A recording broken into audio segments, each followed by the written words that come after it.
Il est 10h02, on a 54 participants. Je pense qu'on va pouvoir commencer. Les collègues éventuellement nous rejoindront.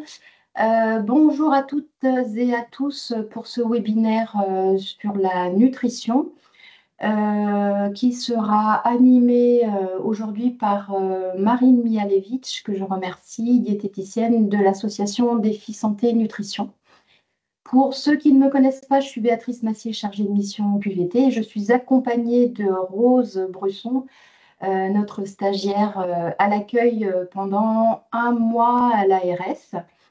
Alors, ce webinaire sera enregistré pour qu'il puisse être mis à disposition en replay aux collègues qui n'ont pas pu s'inscrire. Vous êtes 100 personnes à vous être inscrits, donc on est quand même très content de l'intérêt que vous y portez. Pour que ce soit plus fluide, on va vous demander à tous de couper les micros et les caméras. Et puis, on regroupera les questions à la fin et on vous demandera de lever la main pour poser des questions ou par les questions-réponses de poser les questions que vous avez éventuellement. Au fur et à mesure du webinaire, on vous posera nous-mêmes des questions à chaque nouveau chapitre et puis vous pourrez tenter d'y répondre pour rendre le webinaire un petit peu plus dynamique. Donc, on en a à peu près pour 1 heure et quart de présentation et puis après, on se donnera un petit quart d'heure, 20 minutes pour les questions-réponses. Je vais du coup laisser la parole à Marine pour lancer ce webinaire. Merci beaucoup et merci à tous. Merci Béatrice. Bonjour à toutes et à tous. Donc, comme l'a dit Béatrice, je m'appelle Marine Mihalevich et je suis diététicienne et chargée de projet donc, au sein de l'association Défi Santé Nutrition, une association de prévention sur l'alimentation, l'activité physique, le sommeil basée à Brest. Donc, je vous ai partagé un diaporama qui va être le fil conducteur, à savoir que donc ce webinaire, il a été construit selon vos attentes. Vous avez dû recevoir voilà, des questions à renseigner avec l'inscription. Donc voilà, je me suis vraiment basée sur les réponses qui nous ont été apportées pour essayer de coller au mieux à vos demandes. Il ne faudra pas hésiter voilà, à poser des questions également via l'onglet, alors plutôt l'onglet Q et R plutôt que l'onglet conversation. On pourra mieux traiter via ce canal-là. L'onglet conversation, vous pouvez le garder voilà, pour des informations, enfin ceux qui ont dit bonjour ou voilà, qui doivent juste notifier qu'ils doivent quitter le webinaire. Et donc, c'est via également cet onglet Q et R que Béatrice vous posera donc les questions pour essayer de faire vivre aussi un petit peu ce webinaire et de vous impliquer, même si on est par écran interposé. Voilà. Et dernière petite remarque avant de commencer. Si vous avez donc des questions un peu personnelles, voilà, on vous demandera de ne pas les donner dans l'onglet Q et R. Vous avez la possibilité, il me semble, voilà, pour les plus intéressés, de potentiellement vous inscrire pour un entretien individuel d'une trentaine de minutes. Voilà, donc s'il y a vraiment des choses trop personnelles, ça se fera par ce biais. Parce qu'évidemment, je ne peux pas répondre à une pathologie ou vraiment quelque chose de très personnel en 30 secondes comme ça, sans vous connaître. Alors, on va commencer tout de suite. Et du coup, pour commencer un petit peu à introduire ce webinaire, je vais vous poser une question que Béatrice va vous écrire aussi en parallèle via l'onglet QR. C'est pourquoi mange-t-on? Alors, je vais attendre quelques secondes vos petites réponses. Hop, et si... Alors, j'ai moi-même perdu l'onglet QR. Comment je fais? Il va être ici, je pense.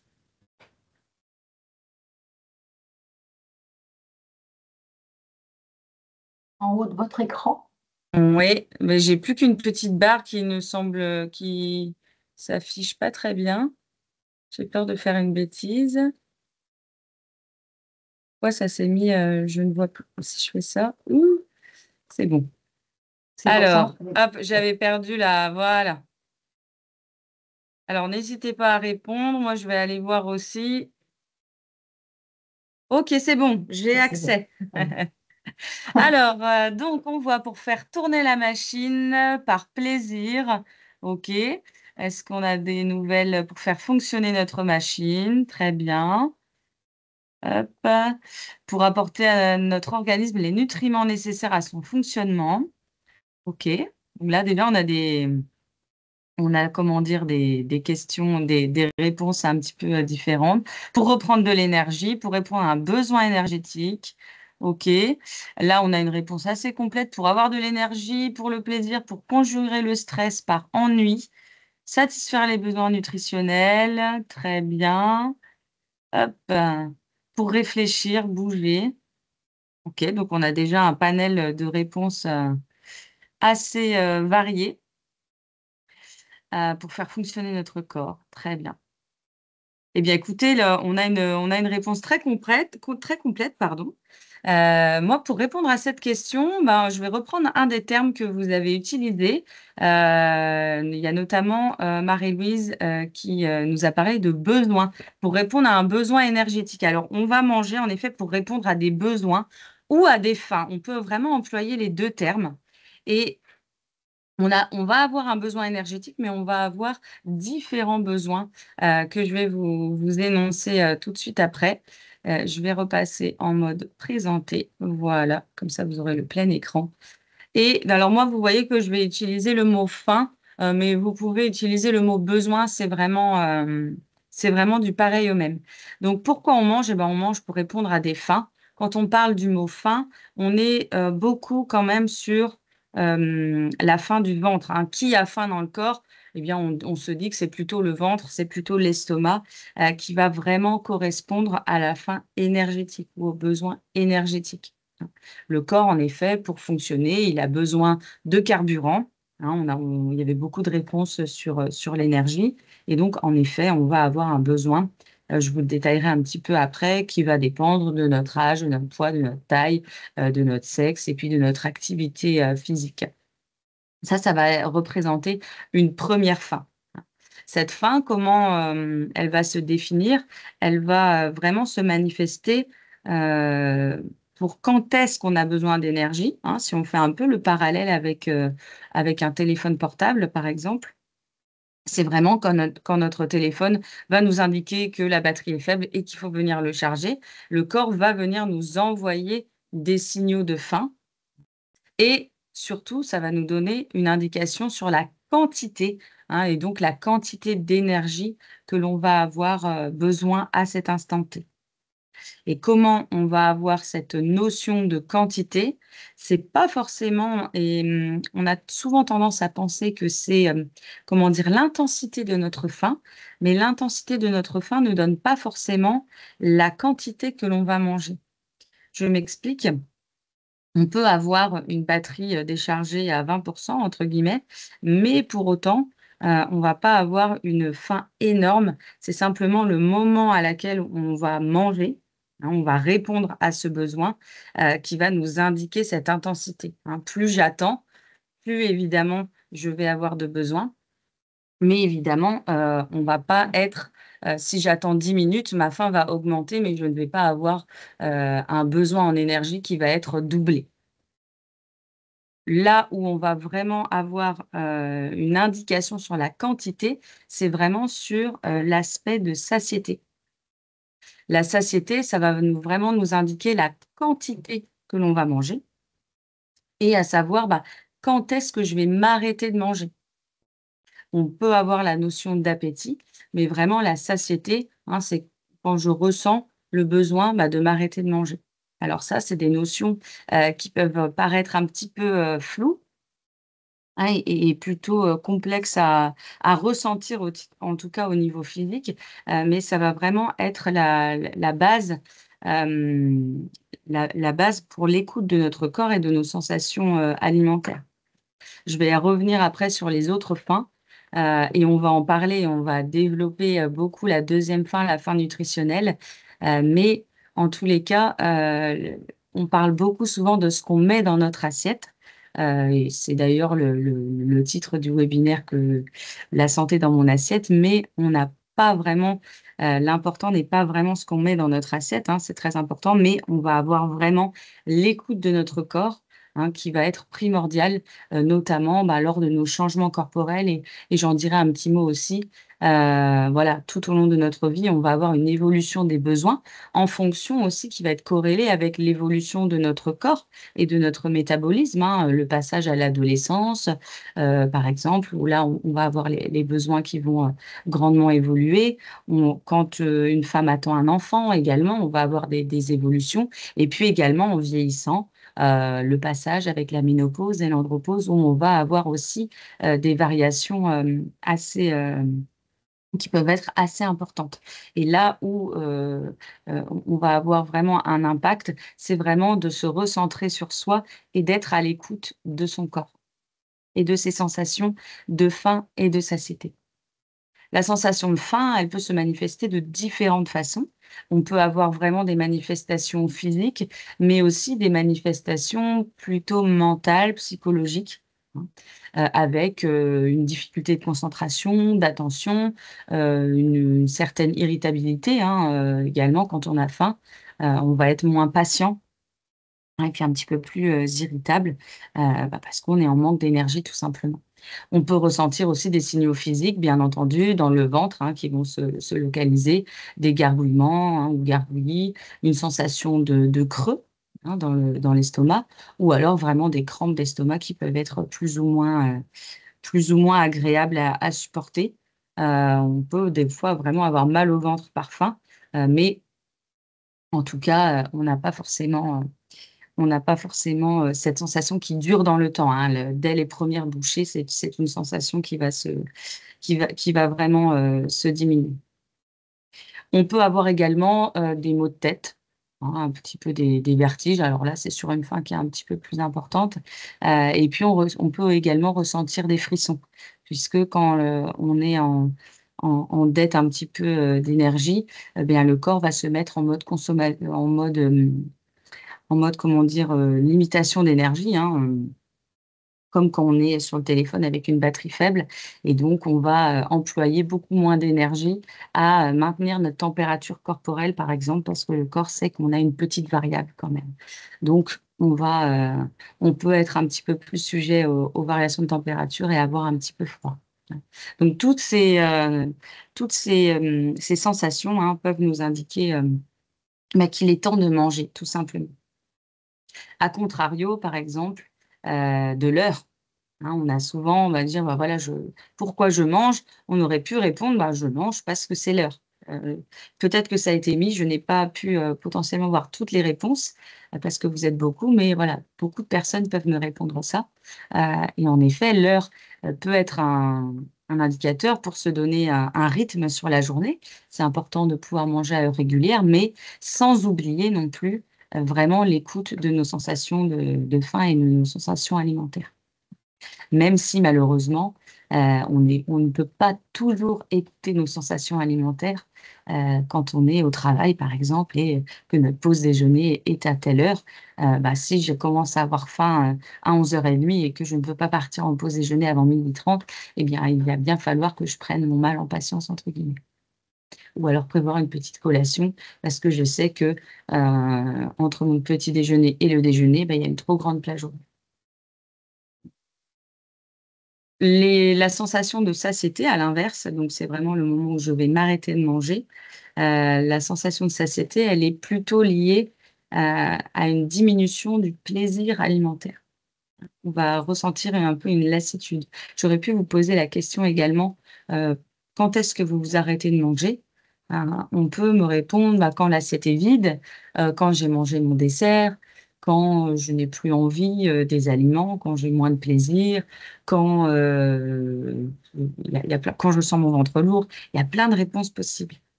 Alors quand je sens mon ventre lourd, c'est qu'on a déjà dépassé un petit peu cette notion de satiété. Le cerveau, il est formidable, mais pour ressentir la satiété, avec la régulation hormonale, eh bien, le cerveau met 20 minutes à ressentir la satiété. Donc, si jamais je mange en moins de 20 minutes, et ce qui est souvent le cas, surtout si on mange seul, par exemple, eh bien, on peut ingérer une quantité trop importante, hein, tout simplement par rapport à notre besoin initial. Et donc, quand la satiété arrive, on a peut-être que vous l'avez déjà ressenti, ça vient d'une seconde à l'autre. Évidemment, physiologiquement, c'est pas possible, mais c'est un petit peu, si je prends l'image, comme si tout notre repas était encore bloqué dans notre œsophage et que d'un coup, les portes de l'estomac s'ouvraient et que tout tombait d'un coup. Et d'une seconde à l'autre, on a cette sensation de lourdeur et un petit peu de ventre qui tiraille et on se dit, oh là là, bah, j'ai bien mangé. Là, ça veut dire qu'on a dépassé notre besoin.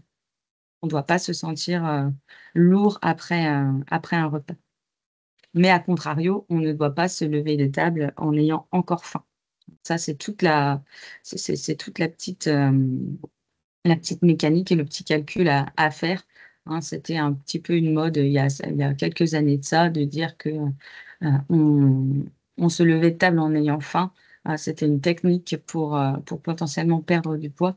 Mais voilà, on n'est pas sur quand on va charger son téléphone ou faire le plein de sa voiture. Ben, souvent, on fait quand même le plein jusqu'à ce que ça fasse claque. Et donc, c'est-à-dire qu'on remplit notre réservoir, ni plus ni moins. Quand je vous parle de la satiété, que c'est une diminution du plaisir alimentaire, pour ça, il faut être aussi conscient du plaisir initial. Et quand on fait un petit exercice, vous pourrez le faire par exemple ce midi, vous penserez à moi. Il est conseillé, et c'est un petit peu dans voilà, c'est très en vogue ces dernières années, hein, l'alimentation en pleine conscience, d'être conscient de ce qu'on mange, hein, parce que vu que le cerveau met déjà 20 minutes à savoir qu'on est en train de manger, il faut l'aider à vraiment visualiser globalement ce qu'on est en train de manger.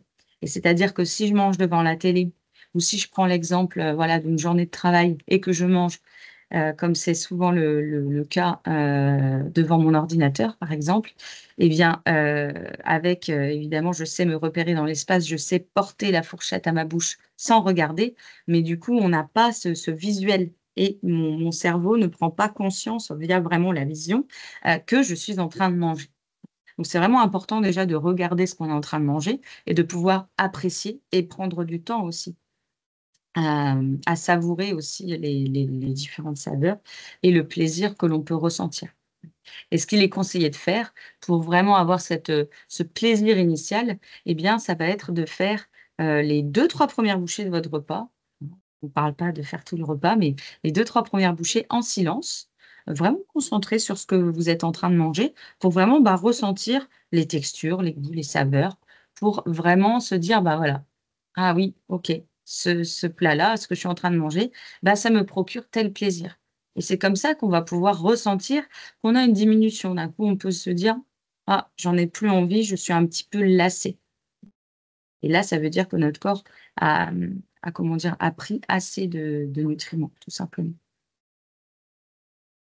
Quand on parle, une chose que j'ai pas énoncée, quand on parle de faim énergétique, hein, de besoin énergétique évidemment, le besoin énergétique il se calcule en calories.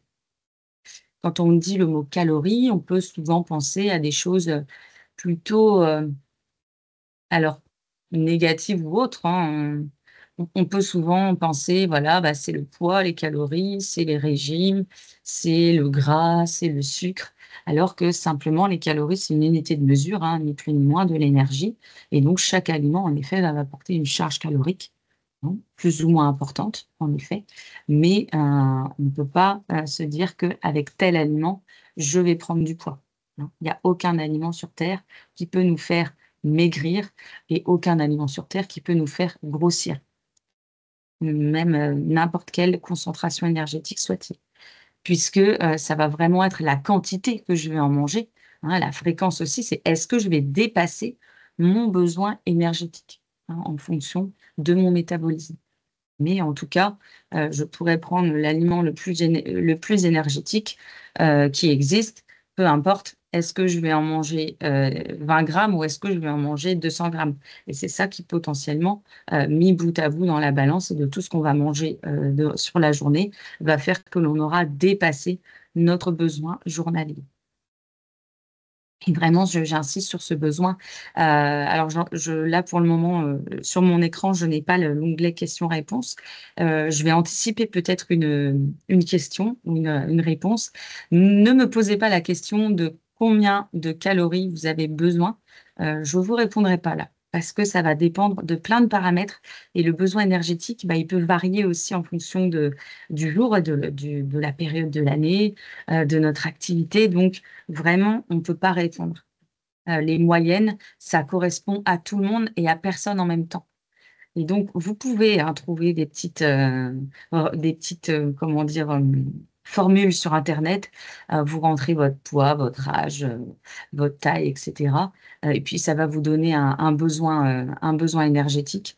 Mais vraiment, après, c'est vraiment pas ça qui est l'important quand on veut faire attention à son alimentation ou même de regarder sur les étiquettes combien de calories ça va m'apporter. Parce que, comme je vous ai dit, je peux apporter avec n'importe quel aliment, je peux couvrir mon besoin énergétique. Si je vous donne un exemple, on peut avoir besoin de, et là je vous donne allez, vraiment un chiffre rond, 2000 kilocalories par jour. Je peux apporter concrètement, mon corps il a besoin d'énergie, les aliments ils apportent des calories, peu importe d'où ça vient, ça va être transformé en énergie, il n'y a pas de souci. Donc je peux apporter 2000 kilocalories de raclette, et en ce moment avec le temps c'est bien de saison, ou 2000 kilocalories de haricots verts. Peu importe, le corps lui il aura reçu ces 2000 kilocalories. Le besoin énergétique est rempli. Donc, vous voyez que de regarder les calories, ce n'est pas vraiment ce qui est important. Parce qu'en effet, on n'a pas que le besoin énergétique qui compte, et on a d'autres besoins, d'autres faims, et notamment la faim nutritionnelle, le besoin nutritionnel qui va correspondre à quoi manger. C'est ce que je vous ai mis là. Là, c'est vraiment qu'est-ce que je vais mettre dans mon assiette. Et dans les réponses, on a eu pour faire fonctionner la machine, etc. Mais la machine, elle est faite de plein de choses différentes et d'organes différents. Et en effet, je vais avoir des besoins différents et il ne va pas simplement falloir que j'apporte 2000 calories de n'importe quoi pour faire fonctionner mon corps. Parce qu'évidemment, mes muscles vont avoir des besoins différents de mes os, des cellules de mon cerveau, etc., etc. Et donc, d'où l'important d'avoir les recommandations nutritionnelles selon les groupes d'aliments qu'on reverra un petit peu plus tard pour faire fonctionner le corps et les différents organes du corps et éviter les carences, évidemment. Et j'attire en point de vigilance aussi d'éviter, voilà, quand certains régimes prônent l'exclusion totale d'un groupe d'aliments, notamment les produits. Alors, les produits sucrés, c'est le seul groupe d'aliments où on pourrait se passer physiologiquement, mais voilà, notamment les matières grasses. Avec le développement de poêles anti-adhésives où on n'a pas besoin de cuisiner avec de la matière grasse. On reviendra là-dessus, mais la matière grasse, c'est essentiel au corps. Pour construire une cellule, il nous faut des lipides, il nous faut de la matière grasse. C'est essentiel, c'est ce qui permet de maintenir notre température corporelle, c'est ce qui protège nos neurones. Enfin, voilà, il y a vraiment beaucoup c'est ce qui permet de construire certaines hormones, etc., etc. Le cholestérol, c'est ce qui est à l'origine, par exemple, notamment des hormones sexuelles. Donc, on a vraiment des rôles très, très importants au niveau physiologique, au niveau des matières grasses. Et donc, de supprimer totalement les matières grasses, on peut avoir vraiment un effet très néfaste pour notre santé. Donc, ne jamais supprimer un groupe d'aliments. Ou alors, il y a d'autres régimes où c'est les féculents, par exemple, des régimes hyperprotéinés qui vont encourager un groupe d'aliments versus un autre groupe d'aliments. Voilà, ça marche très bien sur du court terme. On peut vous faire perdre du poids très rapidement, mais après, sur le long terme, on observe souvent des reprises de poids quand même, et souvent bien plus importantes que initialement. C'est ce qu'on appelle tout simplement l'effet yo-yo. Et cet effet yo-yo, il s'explique de façon très simple. nos cellules graisseuses, on est logé à deux antennes.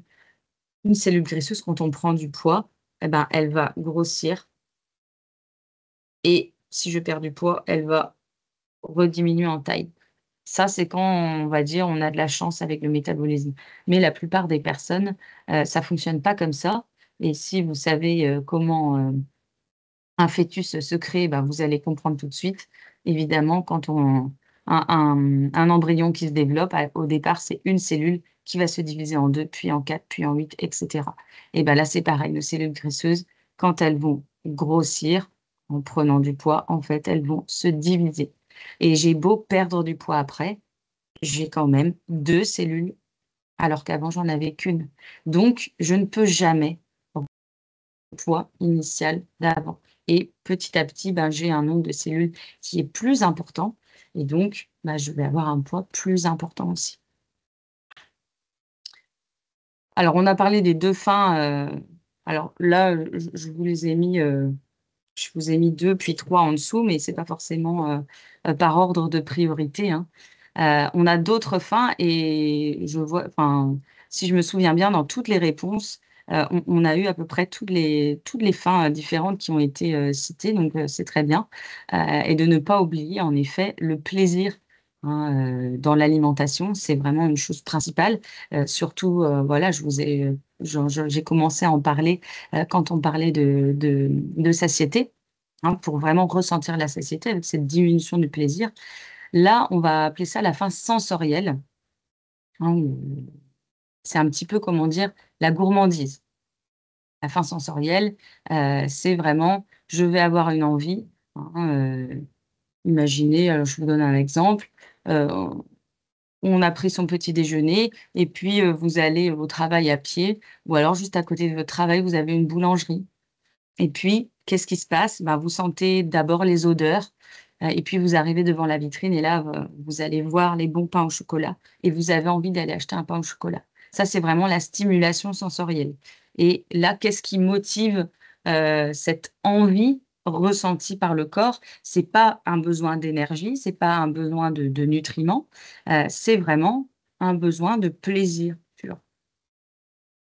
Et là, on pourrait avoir un petit point de vigilance, c'est où, voilà, quand on travaille en bureau, où on a souvent un anniversaire, un pot de départ, voilà, ou toute autre raison, où il y a toujours un paquet des pains au chocolat ou une boîte de chocolat ou autre, un paquet de bonbons qui est mis bien en évidence. Et puis, hop, on passe devant et c'est machinal, on ne se pose pas la question et d'une seconde à l'autre, j'en ai envie et puis on le prend et on mange. Et là, bah, c'est vrai qu'on peut avoir des sursollicitations un petit peu à longueur de journée et au final, bah, venir déséquilibrer un petit peu notre besoin énergétique, hein. Le but est que vraiment, on ait nos différents besoins qui s'articulent entre eux sans qu'un besoin vienne écraser un autre besoin. Donc à la fois, il ne faut pas être centré uniquement sur la couverture de nos besoins et la couverture de notre besoin en calories, hein. Quand on voit simplement l'apport en nutriments à la place de nos aliments, hein, on peut appeler ça un trouble du comportement alimentaire, hein, c'est l'orthorexie. Donc il faut aussi pouvoir voir le plaisir tout simplement que va m'apporter les aliments. C'est très important, mais attention à ce que le plaisir ne soit pas prédominants non plus et viennent écraser les autres. Marine? On a... Marine, je Oui, me quelqu'un permets voulait une s'exprimer? interruption. Oui. Alors, je vois qu'on a déjà des questions. Est-ce qu'on les garde pour la fin ou est-ce qu'on y répond au Alors, fur et à ben non, mais mesure? je vais aller voir ça parce que c'est vrai que quand je mets en plein écran, là, vous voyez mes autres Vous onglets voyez pas les ouverts, questions? et bien en fait, je perds l'onglet. Donc, je vais rester comme Ok. ça, peut-être. Comme Mais ça, je vais alors, voir en effet les questions. Mais vous avez on a bien une fait de me le question dire. sur les régimes hyperprotéinés. Donc, la question, c'est est-ce que les régimes hyperprotéinés pour les grands sportifs sont aussi néfastes? Alors, ça dépend ce qu'on appelle par grand sportif, quel type aussi de sport vont faire. pratique-t-il? C'est vrai que quand on est sur de la musculation ou autre, on est sur des régimes vraiment hyper protéinés. C'est pas forcément dangereux. Ça va correspondre aussi souvent à leurs besoins, hein. Et un grand sportif, notamment qui souhaite aussi développer sa masse musculaire, va donc avoir un besoin en protéines très largement supérieur à celui d'une personne lambda, entre guillemets. Par contre, là où je mettrais un point de vigilance, c'est sur la prise de protéines en poudre, hein. Et notamment chez les jeunes. On a beaucoup d'icônes maintenant sur les réseaux sociaux de sportifs, hein, notamment le premier youtubeur, hein, c'est un sportif en France. Et voilà, ils font quand même la promotion de prise de protéines en poudre, hein, de la whey ou autre. Et ça, chez les jeunes, avec l'image corporelle aussi que renvoient les réseaux sociaux, avec cette culture du corps, hein, parfait, que ce soit chez la femme ou chez l'homme, peut voilà, entraîner une envie de suivre certains régimes justement hyperprotéinés ou d'aller complémenter avec des shakers de protéines. Et là, ça peut être en effet quand même dangereux. Mais sinon, non, avec une activité physique, il y a pas de souci. Tant qu'on mange en fait varié aussi, on peut avoir un régime hyper protéiné, mais sans oublier non plus les autres groupes d'aliments, hein. Quand je parlais de danger un peu de régime hyper protéiné, euh, je pense que vous voyez de quoi je parle. Un docteur, ça commence par du et ça finit par quand. Je n'ai pas prononcé le mot officiellement. Voilà, là, on est vraiment en phase d'attaque, simplement des protéines du genre. Et puis souvent, en plus, des protéines ultra transformées parce que quand on ne peut pas trop cuisiner, qu'est-ce qu'on prend? On nous conseille de manger des boîtes de surimi toute la sainte journée et puis des paquets de blanc de poulet où voilà, on va avoir d'autres problématiques aussi, c'est que ça va être hyper protéiné, mais aussi hyper salé et avec des nombreux additifs. Donc c'est là où on peut avoir potentiellement des problématiques. Et nos reins aussi, quand même, hein, peuvent avoir des difficultés à venir filtrer cette quantité de protéines, hein, qui va produire de l'urée en très grande quantité. Et surtout sans manger d'autres groupes d'aliments à côté, des fruits et des légumes ou des féculents, par exemple. Quel type de collation conseillez-vous si on doit attendre l'heure du repas? Eh bien, Sylvie, ça, je vais garder la question pour tout à l'heure, parce que ça a été une des questions qui m'a été posée en amont, donc on va l'aborder dans la suite du webinaire. Donc, il ne faudra pas hésiter à revenir vers moi si ça ne correspond pas, si je n'ai pas répondu à votre réponse, mais non, non, à votre question, mais normalement, on va y revenir. Et normalement, on est bon. Alors du coup, je vais revenir donc sur nos différentes fins. Dans les réponses, il y avait également eu par stress. Et oui, pourquoi on mange? On peut manger par stress ou par une émotion. Parce on est contrarié, on est en colère, on est triste ou on est stressé. Et là, on va avoir un besoin souvent irrépressible, hein, de manger. C'est pour schématiser un petit peu grossièrement, on va dire que c'est tout simplement quand je passe une tablette de chocolat sans vraiment m'en rendre compte. Quand je mange une tablette de chocolat en entier, je ne peux pas être simplement sur de la faim sensorielle avec du plaisir. Pourquoi? Bien, tout simplement parce qu'à un moment donné, on a un nombre de récepteurs dans la bouche, hein, de papilles gustatives, et que ces récepteurs, ils vont quand même être assez vite saturés et que, à un moment donné, je vais atteindre un niveau de plaisir et qui va pas pouvoir continuer à augmenter, augmenter, augmenter. Et donc, si vraiment je prends le temps de déguster, hein, et c'est pour ça qu'on fait beaucoup de pleine conscience avec ça, c'est de prendre le temps d'utiliser tous ces sens aussi, puisqu'on n'a pas que vraiment le goût qui va participer au plaisir gustatif et au rassasiement sensoriel. La vue, le toucher, l'odorat, bien évidemment, vont participer aussi à ce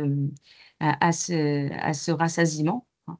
je fais une petite aparté, mais souvent on dit, oh, quand j'ai passé trop de temps à cuisiner, bah, limite, j'ai plus très faim. Parce qu'en fait, toutes les odeurs déjà nous ont déjà surstimulés et finalement, on commençait à déclencher un rassasiement, alors que j'ai pas forcément engrangé d'énergie. Mais en tout cas, voilà, souvent, la personne qui va manger la tablette de chocolat, bah, elle va pas, souvent c'est le soir, on va dire, hein. On est devant la télé, alors soit c'est parce que, ben, il y a une émotion, soit je vais pas bien, puis on est contrarié et puis on a besoin de s'apporter du réconfort, de remplir un vide, de combler un manque et c'est tout à fait, humain. Est-ce que c'est mauvais d'écouter ces émotions et de les traduire, par de l'alimentation? Bah, non, c'est pas forcément mauvais parce qu'on est des êtres humains, on n'est pas des robots. On n'est pas encore que des intelligences artificielles donc eh bien, oui, des fois, eh bien, ce sont les émotions qui vont prendre un peu le dessus et c'est tout à fait normal. Après le but, est-ce que vraiment de manger notre tablette de chocolat, ça va résoudre notre émotion? Non, ça va pas résoudre notre problème, hein, mais ça peut nous apporter un peu de réconfort sur le moment et il faut surtout, bah, pouvoir s'autoriser aussi des fois, et se dire: «Bah, voilà, j'en ai besoin. Ça va me faire plaisir à court terme et bien, très bien. Prenons ce chocolat» et surtout derrière, on va pas culpabiliser. Parce qu'encore une fois, c'est pas parce que vous allez manger une tablette de chocolat un jour que vous allez prendre du poids, que vous allez gâcher tous vos efforts. Ça faisait des mois que vous faisiez attention. Non, pas du tout. Vous n'allez pas prendre du poids avec, avec cet événement-là. Donc pas de culpabilité derrière parce que le but était qu'on s'apporte du réconfort et au final, on est encore, moins bien qu'avant puisqu'on a le poids de la culpabilité qui s'ajoute, bah, à notre émotion initiale. Donc c'est vraiment pas le but. Par contre, on peut avoir une émotion, alors le stress, OK, et puis on peut avoir aussi l'ennui et là, ça peut être, voilà, je suis devant la télé le soir et je m'ennuie parce qu'être devant la télé, c'est quand même une action assez passive et certaines personnes ont besoin de s'occuper les mains et là, je dirais que l'ennui, c'est quand même la seule émotion où on peut essayer d'aller contre, puisque, bah, quand je m'ennuie, bah, oui, souvent, je tourne en rond, il fait pas beau à la maison, je sais pas quoi faire et d'un coup, je me retrouve le nez dans le placard. Donc là, on peut essayer de s'occuper autrement, ou devant la télé, de s'occuper les mains, de tricoter en même temps qu'on fait la télé, peu importe, de s'occuper les mains pour ne pas avoir, cet, automatisme d'aller piocher du chocolat et sans même forcément le déguster. Puisque je vais croquer le chocolat, je suis en train de regarder la télé, je le vois pas, je prends pas le temps, hein, donc là, on peut avoir, cette situation-là. On peut tout à fait manger du chocolat le soir, ou à n'importe quel moment ou après manger, au déjeuner aussi, hein, sans problème. Mais, vraiment intégrez-le comme un élément du repas et qui mérite toute son attention et un petit moment de plaisir où on va vraiment transformer, ce moment en vraiment, fin sensorielle et plaisir gustatif en prenant le temps de le déguster, de le sentir, de le laisser fondre, voir un peu les différences, hein. Quand on mange vraiment lentement du chocolat, on peut s'amuser et se rendre compte que, on va avoir des sensations et des goûts différents en fonction de si on le met sur le palais, sur l'intérieur des joues, sous la langue, sur la langue. On peut vraiment s'amuser à ça et on voit que quand on mange délicatement comme ça ce chocolat, avec un ou 2 carrés, heu, on peut être, rassasié, sensoriellement sans problème. Mais encore une fois, si jamais on est dans des quantités beaucoup plus grandes, il ne faut pas non plus, être, trop dur avec soi et se dire: «Bah, du jour au lendemain, j'arrête» ou du jour au lendemain, je réduis à un carré. Bah, non, il faut y aller par étapes. Parce que pareil, quand on s'éloigne trop quand on est trop radical, bah, le risque, c'est qu'on soit trop éloigné de nos habitudes et que ce soit trop dur pour le corps à supporter et que finalement, on retombe après, dans nos comportements, initiaux. Alors qu'en se fixant des objectifs par palier, on va se dire: «Bah, tranquillement, voilà, je me mets pas la pression et puis déjà, si je passe d'une tablette à une demi, ce serait déjà divisé par 2 et c'est déjà énorme» et on peut déjà, se fixer ça comme objectif. Marine, Oui, je me permets une autre interruption. Je dois faire le gardien du temps et je oui, mais vois c'est effectivement. normal que je passe du temps sur, D'accord, ouais, ouais, très bien. Pour qu'on ait pas le de temps souci. d'avoir des questions-réponses à la fin. Merci. Ouais, ouais. Et dernière fin, donc c'est la fin de l'esprit. La fin de l'esprit, elle est un petit peu différente. Ce sont tous les messages et les règles qui nous dirigent. C'est, voilà, je vais manger parce que c'est l'heure. Je ne sais pas si j'ai faim ou pas, mais c'est l'heure, c'est la règle. Donc, je vais manger. Donc ça, il faut être assez vigilant là-dessus. Euh, c'est tout ce que je suis en train de vous dire, toutes les informations que vous avez. Euh, c'est les choix aussi. J'ai envie en dessert d'une pomme ou d'une mousse au chocolat. Oui, mais je vais prendre la pomme parce que nutritionnellement, c'est mieux, mais la mousse au chocolat, j'en ai envie. Et c'est un peu tout le tiraillement qui vont se dérouler. Donc là, attention à cette fin de l'esprit qui peut être bonne à intégrer, bien sûr, hein, mais avec parcimonie et faire attention qu'elle ne prenne pas trop d'ampleur aussi. Euh, pour venir écraser notre faim sensorielle. Voilà sur les fins. C'était un gros chapitre, en effet. Alors, les petits points de vigilance, j'en ai parlé. Sur la faim énergétique, être à l'écoute de son corps pour favoriser notre autorégulation, hein, et c'est comme ça qu'on sait de combien d'énergie on a besoin, être à l'écoute de son corps. La faim nutritionnelle, donc varier et équilibrer les repas, ne pas supprimer les groupes d'aliments. La faim sensorielle, prendre le temps de les déguster. Et quand même, on peut, si jamais on sait que on a tendance à y répondre souvent, limiter les nombreux stimuli qu'on peut avoir, voilà, notamment au bureau. Hein, on peut cacher un petit peu la boîte de chocolat pour pas tomber dessus inopinément. La faim émotionnelle, c'est communiquer sur ses émotions et puis finalement débloquer aussi ces problèmes ou ces émotions négatives, hein, qui pourraient venir comment dire, prendre le pas sur d'autres fins. Et puis la fin de l'esprit, donc attention aux messages aussi transmis dans les médias ou autres, où on peut entendre de tout et son contraire sur la nutrition et qui peuvent un peu des fois nous faire des choses où on ne sait pas pourquoi on les fait parce qu'on les a entendues, mais on ne sait pas forcément si ça c'est bon pour nous ou pas. Et éviter la restriction cognitive, voilà, à trop se restreindre, on peut après avoir un impact sur sa santé. Alors, je reviens un peu sur le besoin énergétique. Voilà, je vous parlais. Là, je vous ai mis la dépense énergétique d'un adulte versus la dépense énergétique d'un senior pour comparaison. On a la partie verte où c'est le métabolisme de base, où on est donc sur vraiment la quantité d'énergie dont mon corps a besoin pour faire fonctionner le corps au repos, les organes. Hein, donc, qui va dépendre en effet du poids, de la taille, de l'âge et du sexe. Ensuite, on a la thermogénèse alimentaire. C'est un gros mot pour dire que c'est l'énergie dont le corps a besoin pour faire digérer, on va dire, les aliments et les métaboliser. Puis ensuite, j'ai la partie jaune qui est la dépense liée à l'activité physique. Alors, en fait, si on peut voir, c'est assez fin, mais il y a quand même une petite différence. Vous voyez qu'en vieillissant, le métabolisme de base il diminue. Donc, on a moins de besoin. On a moins besoin d'énergie pour faire fonctionner le corps au repos, on va dire les organes. Mais vous voyez que la partie jaune, eh bien, elle augmente. Elle augmente un petit peu. Alors, est-ce que c'est parce qu'on fait plus d'activité physique? On peut potentiellement, mais c'est également parce qu'on peut avoir aussi une dépense plus importante pour un même mouvement. Plus on va vieillir, plus ça va être le cas. Hein, donc, on va, comment dire, si je vous fais un parallèle avec une voiture, une personne de 30 ans, elle, c'est une voiture qui consomme du 5 litres au 100, puis une personne de 75 ans, elle consomme du 10 litres au 100. Alors, le rapport n'est pas double, hein, mais vous voyez un peu le principe. Donc, on va engager plus d'énergie pour un même mouvement. Il y a aussi autre chose qui se passe, c'est qu'on a quand même une baisse donc, du métabolisme. Donc, concrètement, on a moins de besoins, mais en fait, nos besoins en nutriments ou en micronutriments, ils sont identiques. C'est-à-dire que en calories, on va dire peut-être, là je vous dis pareil, des chiffres, c'est pas ces chiffres-là, mais si j'avais besoin de 2000 kilocalories et qu'en vieillissant, moi, j'ai besoin plus que de 1800, ok, donc là je me dis, bon, je dois moins manger. Sauf qu'en fait, mon besoin en protéines, il est pareil et il est même augmenté en vieillissant. Et puis, mon besoin en calcium, il est identique. Mes besoins en vitamines, ils sont identiques, etc., etc. Et que pour être sûr de couvrir tous ces besoins en nutriments, en micronutriments, eh bien, je suis obligée de garder le même apport énergétique.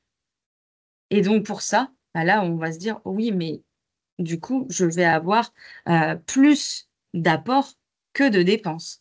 Et donc, pour pallier à ça, bah, vraiment, c'est un point clé hein, de.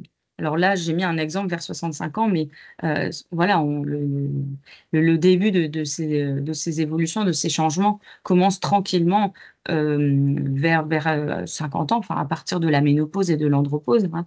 Ce qui va être primordial aussi, c'est d'augmenter son activité physique pour en fait augmenter sa dépense énergétique et venir aussi compenser potentiellement ces apports qui pourraient être plus importants. On a d'autres facteurs aussi qui peuvent expliquer le fait qu'on peut prendre du poids à partir de 50 ans. Hein. Évidemment, on a tout le bouleversement hormonal hein, des hormones sexuelles, que ce soit pour les hommes ou pour les femmes. On a également souvent un dérèglement des hormones thyroïdiennes et qui, là, va toucher le métabolisme directement. Et puis, on peut avoir aussi parfois, et là, à partir de 50 ans, mais surtout au moment du passage à la retraite, peut-être une diminution de l'activité physique, une hausse de la prise alimentaire. Bah oui, des fois, certains vont avoir des rythmes où ils vont quasiment pas manger le midi, faire des journées continues. Et puis, au moment où on arrive à avoir moins d'activité professionnelle, on a plus le temps pour cuisiner, on se fait plus plaisir, on prend plus le temps de manger et finalement, l'air de rien, on augmente sa prise alimentaire. Donc tout ça, c'est des bouleversements qui peuvent faire qu'on peut avoir une prise de poids. Les études montrent qu'on peut complètement prendre un petit peu naturellement aussi via les changements corporels parce que insidieusement, en fait, on va perdre de la masse musculaire et ça sans rien faire, c'est normal, c'est l'évolution naturelle du corps. Hein. Et à l'inverse, prendre de la masse grasse, pareil, le corps va se remodeler aussi. Comme le corps se remodèle aussi à l'adolescence, le corps se remodèle. On va avoir chez si on prend l'exemple des femmes plus jeunes, on a plutôt comment dire, les tissus graisseux qui sont situés plutôt fessiers, hanches, cuisses. Et puis, petit à petit, en vieillissant, on peut avoir voilà, une délocalisation de ces tissus graisseux. On a tendance à avoir les jambes qui s'affinent et puis la masse graisseuse qui vient se situer plutôt au niveau abdominal, au niveau du ventre. Tout ça, ce sont des changements hormonaux, métaboliques et physiologiques qui sont aussi naturels. Et on peut avoir une prise de poids physiologique qui va jusqu'à 5 kilos. Et après, on a d'autres facteurs, évidemment, dans nos rythmes de vie et dans notre rapport à l'alimentation ou autres qui peuvent faire, ou des fois de la génétique aussi, bien sûr, qui peuvent faire que cette prise de poids est plus importante. Mais en tout cas, naturellement, on peut avoir une prise de poids qui peut être difficile à accepter. Mais en tout cas, il faut se laisser le temps aussi et de ne pas se dire, voilà, c'est tous ces kilos-là que l'on peut prendre, il ne faut pas se dire qu'on va les faire disparaître en 2 semaines ou en 2 mois. Il faut aussi laisser le temps au corps de s'habituer, de terminer un petit peu ces changements au niveau du métabolisme, au niveau hormonal. Et puis après, voilà, attaquer et se dire sereinement que, ah oui, on va peut-être augmenter son activité physique ou voilà, repenser un petit peu ses journées aussi pour arriver à une perte de poids. Alors, on va faire un petit focus quand même sur la faim nutritionnelle hein, et donc sur les recommandations. Hop, je vais repasser quand même un petit peu en plein écran. Ce sera plus lisible pour vous. Hop. Voilà. Alors, pour les recommandations, donc ça, je vous ai mis les recommandations du PNNS, du Programme national nutrition santé. Donc, à l'ARS, vous devez connaître, qui sont augmentées, qui sont partitionnées en 3 catégories, augmenter, aller vers et réduire. Mais évidemment, on a comment dire, des fréquences et des quantités hein, qui sont un petit peu plus affinées quand on va dans le détail. Alors, pour les aborder, je suis partie d'un cas un petit peu pratique. Et là, alors, on va essayer de gagner du temps et je vais vous poser la question à l'oral et puis si vous pouvez répondre directement et comme ça, Béatrice n'aura pas forcément besoin de reposer la question parce qu'elle est un petit peu longue. Je vous donne un cas pratique. Voilà, Jacques. Jacques a apporté une salade pour son déjeuner au bureau. Elle est composée de tomates, de poulet, de concombres, de feta et de vinaigrette. Et avec quoi serait-il conseillé de compléter cette salade pour équilibrer son repas? Et après ça, on va pouvoir rentrer dans un petit peu les groupes d'aliments. Alors là, je vais donc aller, hop, observer les réponses. Ah, c'est pas très compliqué, hein. Alors, on a déjà 2 réponses. Les féculents, en effet, hein, très rapide. En effet, cette salade, elle est plutôt bien, mais il va nous manquer quand même des féculents. Hein, en effet, on a des fruits et des légumes avec les tomates, les concombres.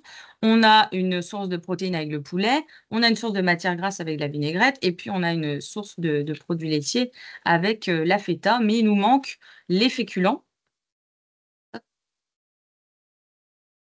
Vous allez voir, voilà. Là, normalement, vous voyez la page en entier. Je vais me remettre en mode présentation. Comme ça, il n'y aura pas de... Alors, les féculents, au niveau de la recommandation, l'ancienne recommandation, on va dire, mais qui n'est pas fausse, hein, qui est toujours d'actualité, c'est d'apporter des féculents à chaque repas, selon l'appétit. Pourquoi? Parce que les féculents, donc tout ce qui est pain, pommes de terre, le riz, les pâtes, les légumes secs, même si on va voir que les légumes secs, c'est quand même un groupe d'aliments à part entière, mais ils peuvent faire office de féculents parce qu'ils vont apporter un nutriment commun, hein, et un rôle commun. C'est très important d'en avoir à chaque repas parce que vraiment les féculents, c'est ce qui nous apporte l'énergie. C'est ce qui permet tout simplement de me faire tenir jusqu'au prochain repas.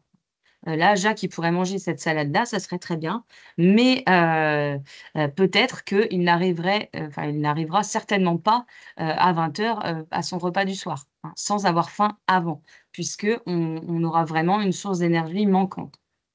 Donc là, en effet, il aurait pu rajouter des pâtes ou du riz cuit dans cette salade ou venir compléter avec du pain. La recommandation principale, maintenant, c'est celle qui est en rouge, c'est de privilégier les céréales complètes ou semi-complètes au moins une fois par jour. Hein, et donc, pour être vraiment sur une salade équilibrée et vraiment parfaitement, eh bien, il aurait pu faire cuire des pâtes complètes ou semi-complètes ou du riz complet ou semi-complet. Alors le complet, ça peut être, un petit peu, différent de ce qu'on a l'habitude de manger en goût. Donc on peut déjà basculer sur du semi-complet, hein, ou le semi-complet. Au niveau goût, on ne sent quasiment pas la différence. Au niveau temps de cuisson, on n'est quasiment pas augmenté, peut-être d'1 ou 2 minutes maximum pour le riz. Donc pareil pour les pâtes, hein. Donc on peut complètement, tenter en tout cas d'aller vers du semi-complet.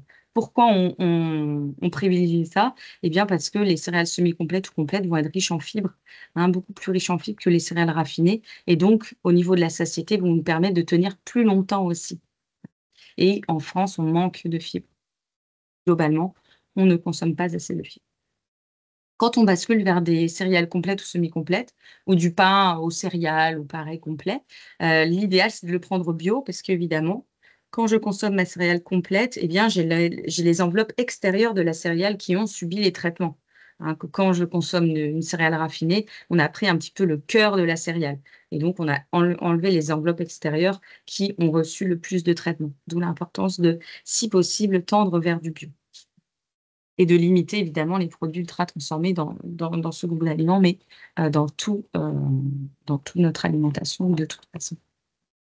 Pourquoi on met aussi selon l'appétit? Parce que vraiment, là, c'est ça aussi, c'est vraiment avec ce groupe d'aliments et également les fruits et les légumes, qu'on va pouvoir jouer sur la quantité et sur notre faim. Autant sur la portion de protéines, on a une portion de protéines recommandée et c'est pas parce qu'on a encore faim qu'on va se resservir un deuxième steak haché, par exemple. Hein, si j'ai encore faim, je vais pas me resservir un steak haché, je vais plutôt me resservir, bah, des légumes et puis des féculents, hein, pour venir compléter mon apport en énergie. Alors autre, question. Là, on nous dit que Jacques, a mis de la vinaigrette. Quelle huile peut-on lui conseiller pour faire sa vinaigrette? Ah, j'ai oublié un mot. Pour faire sa vinaigrette. Ça va nous permettre d'aborder la question des matières grasses. Hop, alors, J'actualise. Alors, on a olive, l'huile d'olive, l'huile de lin. OK. On a d'autres réponses qui vont arriver.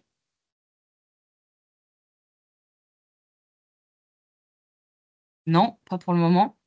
Alors, donc là, on a alors l'huile d'olive, c'est pas cette huile malheureusement qu'on va lui conseiller pour faire sa vinaigrette. Et je vais m'expliquer pourquoi.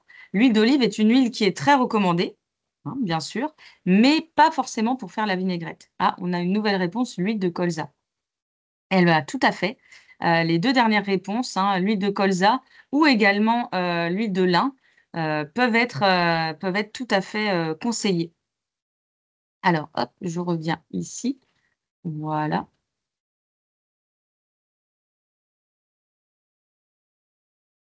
Quand on parle des matières grasses, et donc comme je vous disais tout à l'heure, c'est très important d'apporter des matières grasses à son corps, on en a besoin. Pourquoi? Parce que les matières grasses vont nous apporter des acides gras, et des acides gras essentiels pour notre corps. Et c'est vraiment, plus le temps passe et plus on se rend compte de l'importance de la couverture en acides gras. Et on se rend compte également qu'en France, on est très mauvais, sur la bonne couverture en acides gras pour notre santé et notamment dans la prévention des maladies cardiovasculaires.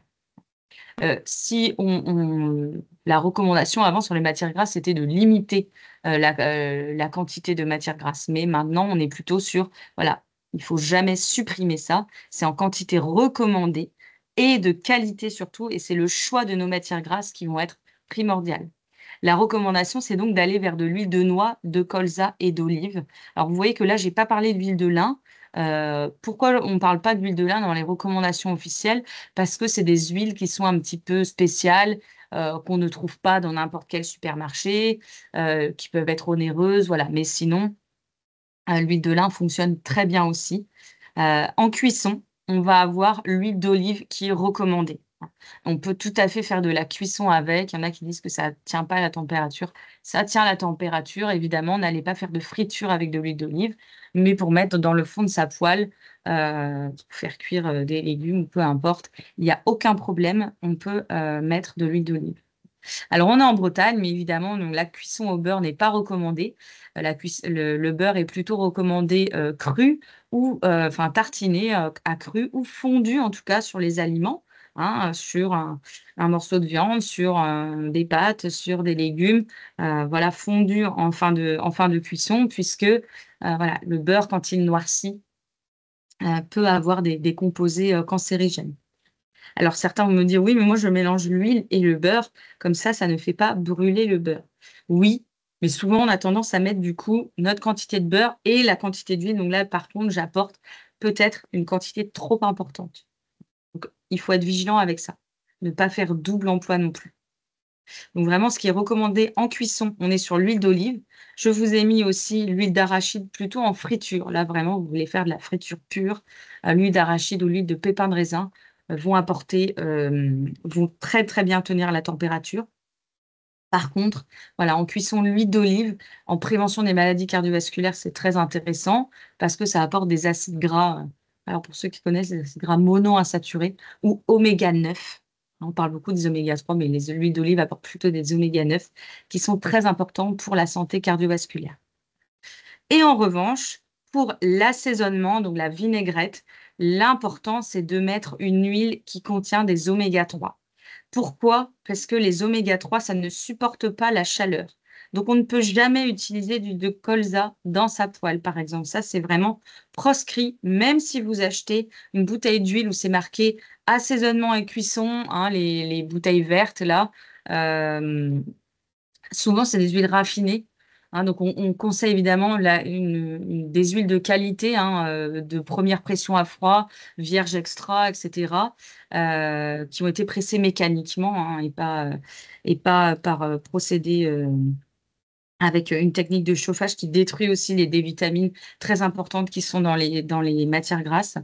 Mais donc en tout cas, pour les oméga 3, c'est très important d'apporter soit de l'huile de noix, de colza ou de lin. Voilà, le lin est source d'oméga 3. L'huile de cameline aussi, si certains connaissent. Excusez-moi. Donc voilà, donc l'huile de cameline également peut être une source d'oméga 3. En tout cas, les huiles les plus accessibles, on va dire, sont l'huile de noix et l'huile de colza. Et plus généralement, l'huile de colza pour un meilleur rapport qualité-prix, puisque l'huile de noix est quand même plus coûteuse et va rancir également plus rapidement. Marine, une petite Mm. question Oui, qui apparaît dans les échanges. Il y a une question sur le fait de varier les huiles. Est-ce que c'est bien aussi? alors varier les huiles, oui, mais en fait, le fait de varier les huiles, c'est ça.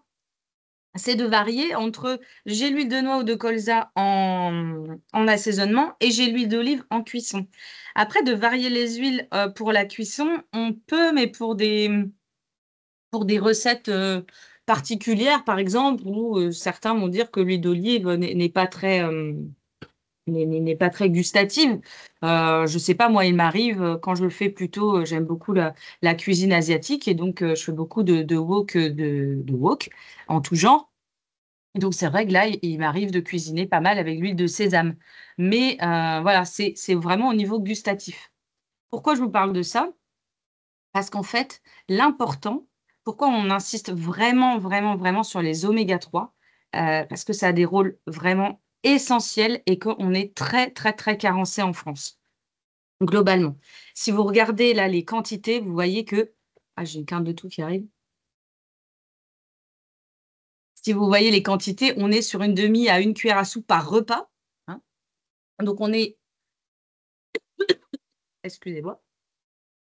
On est donc, sur au moins 2 cuillères à soupe par jour, hein. À minima une cuillère à soupe et puis sur une cuillère à soupe en cuisson par repas également, par personne. Là, si on varie par exemple avec de l'huile de tournesol ou d'arachide ou de pépins de raisin ou n'importe quelle autre huile, en fait, on a ce qu'on appelle les oméga 3 et les oméga 6. Les oméga 6, on en a déjà beaucoup dans le corps. Mmh. J'essaye de faire passer, pardon. Donc, les oméga 6, en fait, on a souvent un rapport qui est déséquilibré. Pourquoi je vous dis ça? Parce que dans le corps, en fait, comment ça fonctionne? On a les oméga 3 qui disent blanc et les oméga 6 qui disent noir. Et c'est le bon rapport entre les oméga 3 et les oméga 6 dans le corps qui donne la bonne nuance de gris. Et il nous faut une certaine nuance de gris dans le corps pour avoir les grandes fonctions vitales qui sont assurées, notamment la coagulation sanguine, hein, où on a un rôle primordial des oméga 3 et des oméga 6. Où l'un va favoriser la coagulation sanguine et l'autre va faire l'inverse. Pareil pour le protéger notamment les neurones, on va avoir des rôles antagonistes. Et dans le corps, il nous faut 5 fois plus d'oméga 6 que d'oméga 3 pour avoir cette bonne nuance. Sauf qu'en fait, on est plutôt à 20 fois plus d'oméga 6 que d'oméga 3 dans le corps. Donc il faut absolument rééquilibrer ce rapport.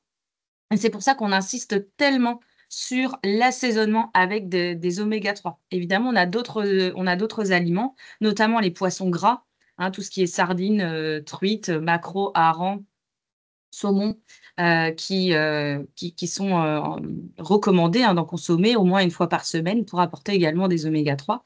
Mais globalement, on est sur les seules sources de l'alimentation. On peut avoir les graines de lin aussi, les graines de chia de chia, ça dépend comment on prononce, qui peuvent apporter des oméga 3. Mais voilà, vraiment sur les aliments de grande consommation, c'est via la vinaigrette, hein, qu'on va apporter cela.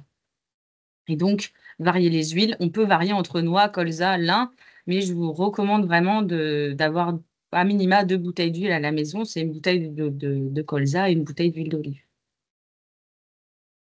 Après, ça n'empêche que si on veut faire, sa mayonnaise, à l'huile de tournesol, parce qu'on trouve que l'huile de colza bio, elle a quand même un goût marqué, bah, il y a pas de problème. On peut varier, de cette façon-là aussi.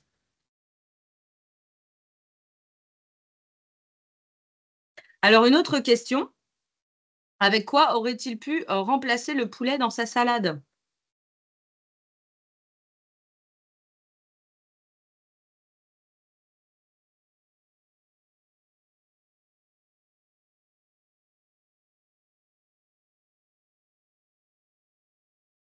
Ah, je vois l'huile de coco pour la cuisson à la poêle ou la pâtisserie. Alors, je reviens juste là-dessus.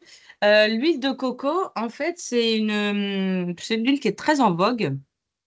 Je vous ai parlé d'oméga 3, d'oméga 6, d'oméga 9. On a un autre type d'acide gras. Ce sont les acides gras saturés. Et les acides gras saturés, c'est notamment ce qu'on a dans le beurre, dans les matières grasses plutôt animales, mais également végétales comme l'huile de palme et également l'huile de coco.